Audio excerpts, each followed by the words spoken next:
Hello প্রিয় বন্ধু বান্ধবীরা, কেমন আছো তোমরা? আশা করি ভালো আছো। তো আমিও খুবই খুবই ভালো আছি। তো রেডি হয়েছিলাম বউসাজ। তো বউসাজ তো হলো একটা মানুষ খুবই কষ্ট। এদিকে আমি এইদিকে বসে আছি, এইদিকে ঘরে এত কাজ তাড়াতাড়ি করে দিচ্ছি। খোলার পর মেয়েকে আনতে চলে গেলাম, আনতে নয় টিফিন দিতে। তো রেডি হয়ে এগুলো খুলে টিফিন দিতে চলে গেলাম। তো ফার্স্ট স্কুটি চালিয়ে মেয়েকে টিফিন দিতে গিয়েছি। তো ভাবলাম তোমাদের সাথে ভিডিওটা শেয়ার করি। সেটা টিফিন কি জানো? ও বলেছে মা আমার জন্য টিফিনে আইসক্রিম নিয়ে যাবে।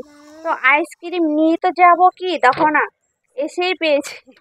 স্কুল ছুটি দিয়ে দিয়েছে। তো আমার মেয়ে সরকারি স্কুলে পড়ে। এত হাসি পাচ্ছে, ওর জন্য গিয়েছি আমি, ওর টিফিন নিয়ে যাব। আর ও এসে পেয়েছে, কেমন তোরা হাসি পেতে পারে বলো।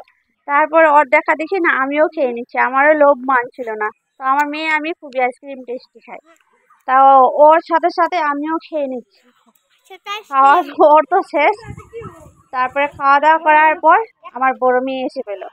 তো বড় মেয়েকে নিয়ে ওকেও টিফিন দিতে হবে। তারপর আর বড় মেয়েকে রেখে এসলাম, স্কুল ছুটি হয়নি, ছোট মেয়েকে নিয়ে ঘরে চলে আসলাম। তো ঘরে চলে আসলার পর ড্রেসটা খুলে নিই, ড্রেস খুলে ও মা কি গরম, তো নাইটিটা পরে বের হলাম। তো ওই রুমের থেকে এই রুমে ফ্যানের নিচে এসে শুইলাম। ওই রুমে না ফ্যান নেই, খুবই খুবই খুবই গরম। তো এত কিছু